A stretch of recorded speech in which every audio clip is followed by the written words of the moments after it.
కర్నూలులో వినాయక విగ్రహాల నిమజ్జనానికి సర్వం సిద్ధం చేశారు. వినాయక ఘాటు వద్ద కేసీ కెనాల్లో భారీ విగ్రహాలను నిమజ్జనం చేయడానికి భారీ క్రేన్లు తెప్పించారు. వినాయక నిమజ్జనం కార్యక్రమంలో భాగంగా సాంప్రదాయంగా వస్తున్న ఆచారం ప్రకారం స్థానిక రాంబోట్లో దేవాలయం వద్ద ప్రతిష్ఠించిన వినాయక విగ్రహానికి మొదట పూజ చేసి నిమజ్జన కార్యక్రమ ఊరేగింపును ప్రారంభిస్తారు. నగరంలో సుమారుగా 12 మంది భారీ విగ్రహాలను ప్రతిష్ఠించారు. ఈ విగ్రహాలను వాహనాలపై ఆయా కాలనీల నుంచి ఊరేగింపుగా తీసుకువస్తారు.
కేసీ కెనాల్కు ఇరువైపులా ప్రత్యేకంగా నిర్మించిన ఘాట్ వద్ద ఈ నిమజ్జన కార్యక్రమం జరగనుంది.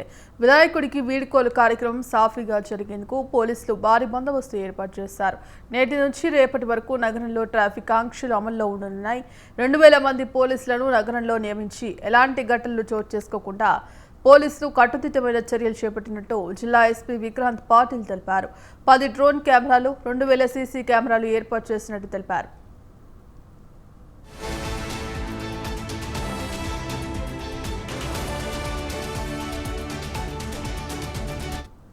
ఇందుకు సంబంధించి కంప్లీట్ అప్డేట్స్ కరెస్పాండెంట్ శ్రీనివాస్ అందిస్తారు. శ్రీనివాస్, తెలంగాణలో హైదరాబాద్ గణేష్ నిమజ్జనం తర్వాత ఏపీలో కర్నూలులో గణేష్ నిమజ్జన కార్యక్రమం అంత ప్రాధాన్యత ఉందని చెప్పవచ్చు. ఇటు తెలంగాణ తర్వాత ఏపీలో కర్నూలు జిల్లాలోనే గణేష్ నిమజ్జన కార్యక్రమం అంత ఘనంగా జరుగుతుంది. ఇవాళ కర్నూలు నగరంలో గణేష్ నిమజ్జన కార్యక్రమం సందర్భంగా స్థానిక వినాయక్ ఘాట్ వద్ద ఒక 2 ఘాట్లతో పాటు మరో చోట 2 ఘాట్లు, మొత్తం 4 కేసీ కెనాల్లో 4 ఘాట్ల వద్ద వినాయక విగ్రహాలను నిమజ్జనం చేసే కార్యక్రమానికి సర్వం సిద్ధం చేశారు. కొద్దిసేపు క్రితము స్థానిక రాంబోట్ల దేవాలయం వద్ద ఏర్పాటు చేసిన ఒక వినాయక విగ్రహానికి రాష్ట్ర పరిశ్రమల శాఖ మంత్రి టీజీ భరత్ తో పాటు కర్నూలు జిల్లా కలెక్టర్తో పాటు మరికొంతమంది విశ్వ హిందూ పరిషత్తు, ఆర్ఎస్ఎస్, బజరంగ్ దళ్ తదితర నేతలతో పాటు అందరూ పూజా కార్యక్రమాన్ని నిర్వహించి ఆ విగ్రహాన్ని ఊరేగింపుని ప్రారంభించారు. నగరం మొత్తం మీదుగా దాదాపుగా 1200 విగ్రహాలను వివిధ కాలనీలలో ప్రతిష్ఠించారు. ఈ విగ్రహాలను ఊరేగింపు ప్రారంభించే కార్యక్రమానికి సంబంధించి కూడా కొంత సమయాన్ని నగరంలోని 4 దిక్కుల 4 వైపులా విగ్రహాలను తరలించే సమయాన్ని కూడా అధికారులు కేటాయించారు. సో గత కొన్ని సంవత్సరాలుగా సంప్రదాయంగా బద్ధంగా వస్తున్న ఆచారాన్ని పాటిస్తూ స్థానిక రాంబోట్ల దేవాలయం వద్ద విగ్రహాన్ని ఊరేగింపు ప్రారంభించిన తర్వాతనే ఈ విషయాన్ని తెలుసుకొని నగరంలోని వివిధ కాలనీలలో విగ్రహాలను ప్రతిష్ఠించిన ఉత్సవ నిర్వాహకులు ఆ విగ్రహాలను ఊరేగింపుగా స్థానిక వినాయక్ ఘాట్ వద్ద ఏర్పాటు చేసిన కేసీ కెనాల్ ఘాట్ కు తరలించడం జరుగుతుంది. ఈ సందర్భంగా ఈ వినాయక నిమజ్జన కార్యక్రమానికి సంబంధించి పోలీసులు భారీ బందోబస్తు ఏర్పాటు చేశారు. దాదాపుగా 2000 మంది సిబ్బందిని నిమజ్జన కార్యక్రమం సాఫీగా జరిగేందుకు జిల్లా ఎస్పీ నియమించడం జరిగింది. అదేవిధంగా 10 డ్రోన్ కెమెరాలతో పాటు 2000 సీసీ కెమెరాల నిఘా నీడలో వినాయక నిమజ్జన కార్యక్రమాన్ని ఎప్పటికప్పుడు పోలీసులు పర్యవేక్షిస్తూ ఉత్సవం సాఫీగా జరిగేందుకు అన్ని ఏర్పాట్లు చేయడం జరిగింది. ప్రధానంగా ఇటు ఘాట్ల వద్ద మాత్రం ఈ విగ్రహాలను భారీ క్రేన్ల సాయంతో నిమజ్జనం చేసే కార్యక్రమానికి సంబంధించి మొత్తం 4 భారీ క్రేన్లను ఏర్పాటు చేయడం జరిగింది. కెనాల్ వద్ద నీటి ప్రవాహంలో ఎటువంటి అవాంఛనీయ సంఘటనలు చోటు చేసుకోకుండా కెనాల్ ఇరువైపులా బారికేట్లతో పాటు గజ ఈతగాలను కూడా ఏర్పాటు చేయడం జరిగింది. అదేవిధంగా కొన్ని బోట్లను కూడా అత్యవసర పరిస్థితుల్లో బోట్లను కూడా సిద్ధం చేయడం జరిగింది. ఈ కార్యక్రమం ఇవాళ మరి కొద్దిసేపట్లో ప్రారంభమైన కార్యక్రమం రేపటి ఉదయం దాకా జరిగే అవకాశం ఉన్న దృష్ట్యా నగరంలో ప్రవేశించే వాహనాలను మాత్రం నగర శివార్ల మీదుగా బైపాస్ మీదుగా వాహనాలను మళ్లించడం జరిగింది. ట్రాఫిక్ ఉత్సవాల నిర్వహణ దృష్టిలో ఉంచుకొని ట్రాఫిక్ ని మళ్లించడం జరిగిందని కూడా ఇటు జిల్లా ఎస్పీ ప్రకటించారు.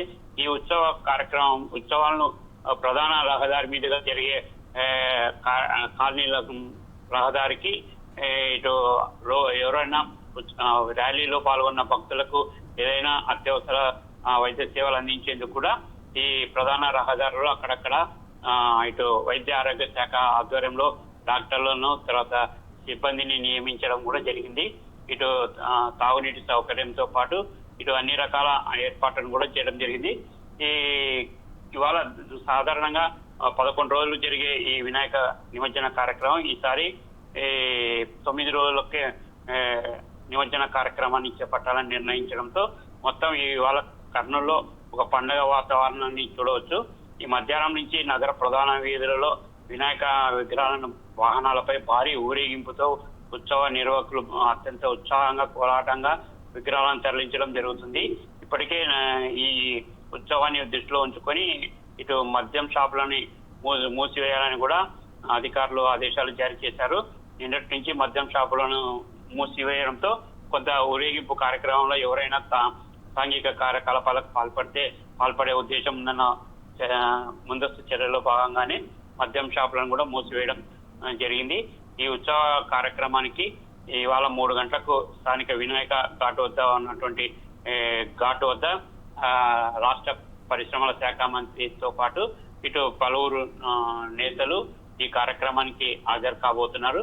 మొట్టమొదటి విగ్రహం మాత్రం స్థానిక రాంబొట్ల దేవాలయం వద్ద ప్రతిష్ఠించిన విగ్రహానికి మాత్రం ఊరేగింపు ప్రారంభమైంది. Right, thank you Srinivas.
అందరికీ అందరి మాటల్లో చెప్పాలంటే హైదరాబాద్ తర్వాత నెక్స్ట్ ఇప్పటికి ఎక్కడ ఆ రూట్స్ అన్నీ మీకు సో బేసికలీ ప్లాన్ మీకు అందరికీ ఎక్స్ప్లెయిన్ చేసుకుంటారు.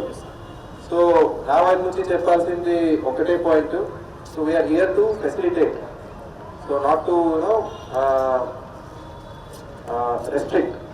మనం ఫెసిలిటేషన్ మోడ్లోనే ఉండాలి. రేపు ఫెసిలిటేషన్ అంటే ఏంటి? సో ట్రాఫిక్ అంతరాయి కలగకుండా, ఒకరి మీద ఒకరికి ఏదైనా గొడవ లేకుండా స్మూత్గా ప్లేస్ ఆఫ్ ఇన్స్టలేషన్ టు నిమజ్జనం ప్లేస్ అంటే మన గణేష్ ఘాట్ ఏముందో అక్కడ దాకా స్మూత్గా తీసుకెళ్ళడం మన బాధ్యత.